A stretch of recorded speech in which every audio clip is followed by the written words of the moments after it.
Hello everybody, it's your boy, the almighty Green Talents, coming to with a video. And today's video is called Keys to Victory. The Eagles this weekend or tomorrow, or should I say the next 24 hours, we play the San Francisco 49ers at Philadelphia for the NFC Conference Championship with the key purpose to get to the Super Bowl. Now, before I get going into the content, I want you all out there to subscribe to my channel. Most importantly, give me a thumbs up. Comment in the comment section below. Comment, like, share, subscribe, notification bell on top, all that good stuff. But if you also new to my channel, please give me a like and also subscribe, because subscribers are only for people who are new or people who have seen the video before. Press the subscribe button and do all that stuff. So, cause the more people I get on my video or my channel, the more my channel can survive. You know what I'm saying? So that's what it's mostly all about. But anyway, now let's get into specific details. All right, now the 49ers, a couple of weeks ago, played the Dallas Cowboys. Now the Cowboys took the 49ers.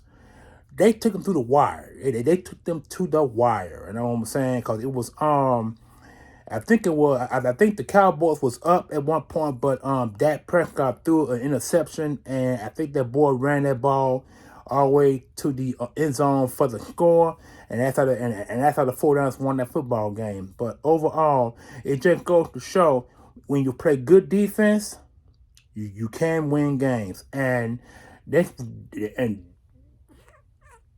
is what this game is really based upon. Good defense. 49 defense is ranked number one. Our offense is ranked number one. So it could be number one against number one.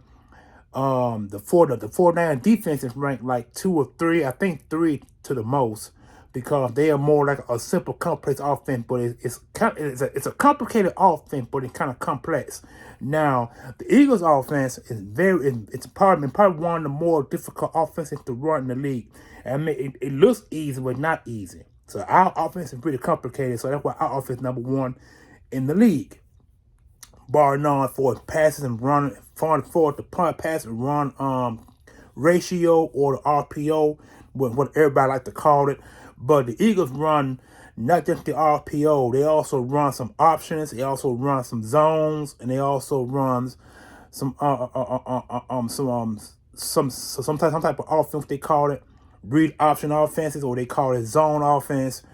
And it's another name for it, but I can't name it off the back. But anyway, all I know is we run that style of offense, and it makes it really difficult for defensive ends to read, because, see, more likely when it's a pass play, the defense crashing down on the run, so that makes it for the ball to get out. But when it is a run play, the defenses try to back up off a little bit and try to guard the deep pass, or better yet the run, or better yet the pass, the deep pass ball. So either defense, what the opposing team defense give us, we run against them. That's why our offense is so complicated to actually read when you're looking at it on both ends of the defensive line, because, see, the linebackers can't read what the offense is doing up front. It's up to the defensive front four to actually read and figure out what's going on with the football. So all the defenses that we have faced this year and made it difficult for them to read. We made it difficult from the read. Now the only 3 games that we lost, that Washington game. The reason why we lost that football game is because Washington kept our offense off the field. That's why we lost that football game. The other 2 losses, what was it? We lost the Saints. The Saints didn't do what Washington did. The Saints just kept our defense on the field for quite a bit. The Eagles' offense did it purpose. Like I said, we lost that game was 20-10. I thought that game, we lost that game by 10 points. The Eagles had an opportunity to win again, get the Saints, but they blew it. and that blue was I think was a fumble. I think they fumbled the football, and that's how we never came back into that game. And the last game we lost was against the Dallas Cowboys, and that was a game that we could have won but lost. And those were the two losses that Minshew, the Saints game and the Cowboys game. Minshew called. He didn't cost us the first game. He did cost us his first start. His second start is what cost us to get in the position that we had to play a stretch down the road to win our next two games, to actually to have home field number one and first round bye. You know what I'm saying? I think if Michigan had won one of those games, we wouldn't be in the position that we are in now, or we were in before we had to win the game, that game against New York Giants to get those three situations that we in now: first round bye, home field advantage, and home field throughout the playoffs. You know what I'm saying? Those were the three that we were fighting for, and the NFC East crown, not to mention. So that's how that came to be. But the 49ers had won 12 straight. They lost 4 games and won their last 12. That's why they wound up being 12-14. They defense is ranked, like I said, ranked number 1. Our offense is ranked number 1. They defense, they offense is like 2, maybe 3. I want to say number 3. They got 3 ranked offense, and we got like a top 2 or top 3 defense as well. You know what I'm saying? But we didn't got the most sacks than any team in the league this year. We got 4 players, double-digit sacks. Also, I'm going to say this one last point, and then I'm going to get to the keys of victory. This was this game that's going to happen tomorrow is going to be a well-matched game. You got 2 teams that mirror one another offensively, defensively.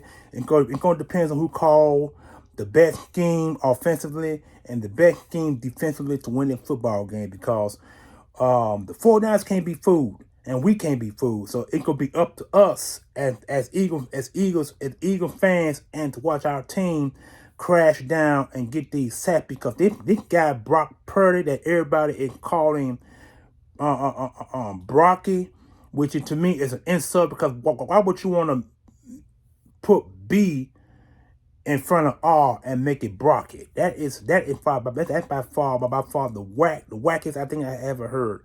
When the Eagles win the football game tomorrow against the 49ers, all that Brocky bullshit is going to be put to the side. Now, and get to the keys to victory. Okay. The 49ers got Christian McCaffrey, who they got via trade this regular season just passed. They got Deebo Samuel, who is a wide receiver running back out of the backfield. And they got George Kittle. And they got another wide receiver. So the 49ers got actually 4 threats. Christian McCaffrey is probably the one that we have to be more careful of, because this guy is a running back, but he also one of the best receiving running backs in the league at this point. Matter of fact, over the last course of a 4 or 5 years that he's been in the the last 7 years he's been in the league about 7 years, because he has led the league 4 of the last 7 years of his career in receptions and rushing. I think he only had like 2 or 3 1,000-yard rushing seasons, but he had more receiving yards than any running back in the league. That will make him the most dangerous of the trio. Now, Deebo Samuel is more of a running. He's a wide receiver, but he built low, gravity to the ground as a running back. He's actually a wide receiver. So the Eagles are going to be very careful. Be very careful of how they treat Deebo Samuel. Because Deebo Samuel had the ability, once he runs, he can knock you on your butt. And then they got their fullback by the name of Kazeki. I can't think of that fullback name, but that fullback, he's also a deadly weapon also out of the backfield. He has the ability to block, and he has also the ability to rush in the middle of the pack of the field. He's a full load head of steam is what he is. And then they got George Kittle, who is a tight end who has the ability to catch the ball, but he's a physical catching tight end. I mean, what I mean by that physical, I mean that when he gets the football in his hand and when he turns up field, if you going for the tackle, he has the ability to level a blow that will knock you on your ass. So the Eagles are going to tackle George Kittle at the point of attack. Once he kicks the ball, tackle him right then and there. Do not allow him to get a full hit of steam, because once he get that full hit of steam for 5 yards or whatever the minimum yards that he's going to get, he has the ability to also catch balls deep. He also one of the best deep threat tight ends in the league, which means that if you throw the ball 45 miles over the defense's head, he can catch it and run. That's how good George Kittle is. I seen the guy on TV personally. He will catch the deep ball. He one of the best deep threat tight ends in the league. I can't say that for a lot of tight ends in the NFL, other than the one the Falcons had. The Falcons got a deep threat tight end, wide receiver tight end body. But Kittle is a tight end, but he has exceptional speed over the middle, where he can run and catch them 35, 40-yard bombs over the top. He's one of the best. So the Eagles are going to tackle him the minute he gets the ball. Once he gets the ball, tackle him. Do not allow him to run or get an extra. Do not allow him to get 3 or 4 yards after contact. Tackle him before he breaks. That's how you handle George Kittle. Deebo Samuel, once he gets rolling, once he gets the ball in the backfield, tackle him right then and there. Do not allow him to get no 4, 5, or 6 yards up the field, because it's important that we keep the 49ers offense on long down, 3rd and long. We want them to have 2nd and 10, and then if they get 1 yard, we want to be 3rd and 9 at all costs. We got to keep them 9 yards or more on 3rd downs. And Christian McCaffrey, the guy we have to be more careful of. He had to be tackled on the spot. We can't allow him to come out of the backfield and catch the ball. Once he come out of the backfield and catch the ball, a linebacker or a cornerback or safety must be up there to tackle him every time. I mean, we can't afford to make no tackles in this game. We can't afford to let these guys get over because the 49ers offense can definitely do that.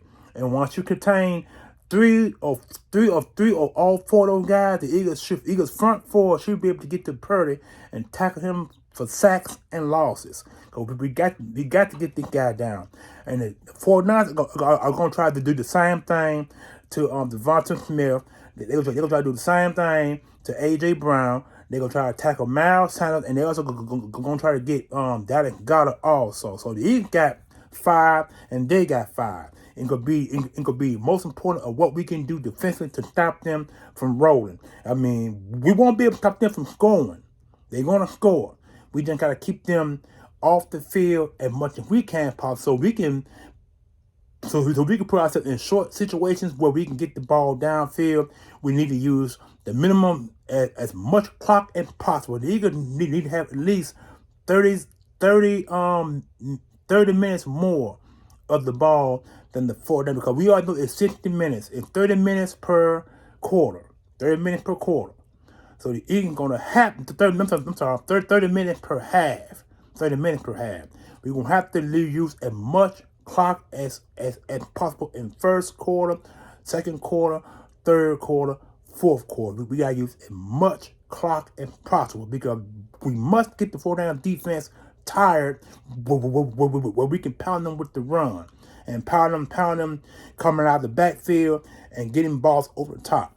Now, the 49ers defense, from what I've heard, their secondary, they have a subpar secondary, which means that Devonta Smith and A.J. Brown should get some yards after catch. They should, because they do not have a good cornerback unit. But I'm quite sure they're going to be coached up to be like that. So we're going to have to contain their cornerbacks as much as possible over deep ball, because we all know A.J. Brown is a deep threat, as well as Devonta Smith. And Quez Watkins is probably the X factor in this game, which means that if A.J. and Devonta are covered, Quez is going to have to pave the way to make some some balls over the middle for first down. It's gonna be up to Quay. Quay White ain't gonna have to do it. You know what I'm saying?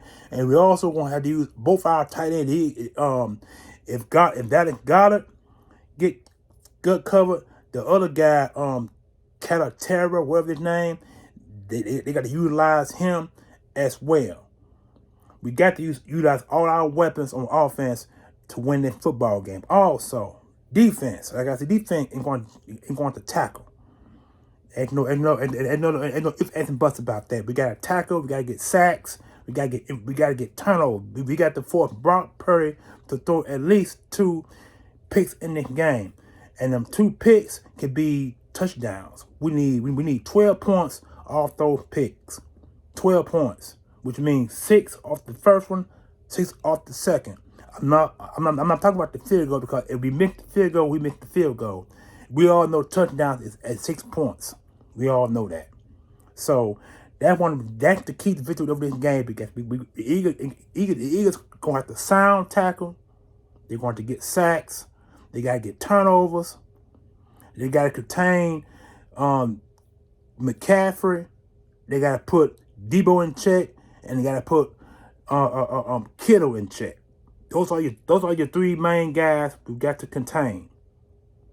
The 49ers ain't gonna do the same thing with our 3 or 4. They're gonna do the same thing. I mean, that's why they saying both teams mirror each other. It's because they can pretty much do the same thing that we do. So it's gonna come down to everybody are picking the Eagles to win by double-digit points. I don't expect that. I expect it to be a low-scoring game.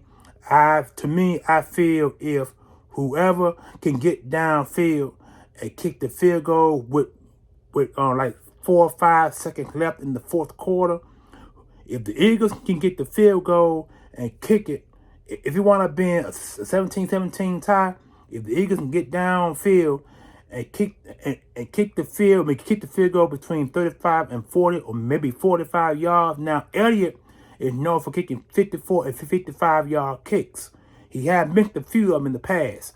But if we have the momentum on our side for him to kick that field goal and break the tie by 3 points with 3, 4, 5 seconds left in this game, then we win. We come out with a victory. I'm expecting to be a tie game going into the fourth quarter, and I expect the tie to be broken by a field goal. I mean, it could be 35-35, and the field goal make it 38, or it could be high. It could be a high-scoring game, but somebody ain't going to end this. One of the 2 teams ain't going to end this with a field goal. That's my opinion on this. Everybody got their own opinion about high-scoring games. Eagles are going to high score over the 49ers. I don't think so. Because 49ers defense is ranked number 1 for a reason. You know what I'm saying? And our defense is ranked 2 or 3 for a reason. So we're going to see who give up the most points. We're going to see who stop the opposing team. We're going to see who get turnovers, sacks, and interceptions. That's what it's going to come down to. Hits. The Eagles ain't going to have to figure out some way to get the Brock Purdy. I don't know. I don't care what they do. They're going to figure out some way to get the Purdy, get this man on his ass, because he's a rookie quarterback. And I know the Eagles is not gonna want to let a rookie quarterback come into their house and beat them. A rookie quarterback had never taken a team to a Super Bowl, and that's an actual fact. No matter how tough it is, that's why I said that's why the Eagles have to have the edge in this game, because of a rookie quarterback. Now, and that had been Garoppolo, it had been a different story. You know what I'm saying? But Garoppolo is out he's out for the rest of the season. And then they got the other quarterback they drafted this past off season, and he probably be out for the year as well. So a lot is on the line for the Philadelphia Eagles. This game is a must-win for us if we want to get back to the Super Bowl, and if we want to win the Super Bowl. It comes down tomorrow. So that's my key to victory. Hope you guys like what I said. If you do, comment in the comment section below and let me know what you think about the video. Give me a thumbs up. Please comment, please like, please subscribe. And like I said, if you're new to the channel, please hit the notification bell on top, so when I make a video from me to you for your enjoying pleasure. And once again, this is your boy, the almighty Green Talent, coming with a video, keys to victory. How can the Eagles beat the 49ers? I give you guys my opinion on it. I let you know what the Eagles should do. And I also gave you what the 49ers are going to do. Let me know in the comment section below, and I will come back to you at my earliest convenience. You guys enjoy your Saturday, because tomorrow is the big game, and I can't wait. And I pray and hope that we win the football game, because the Eagles are going for their second Super Bowl title, and we got to get this. Because we got 3 guys who may retire after the year. Fletcher Cox, Brandon Graham, and last but not least, Fletcher Cox. Those 3 guys. No, that's it right. Brandon Graham, Fletcher Cox. Oh, I'm sorry. Yeah. Brandon Graham, Fletcher Cox, and Jason Kelsey. Those 3 guys might not be playing next year. So that's why winning this ring for them is very important. And for the organization and for the fan base. Enjoy your night. Peace.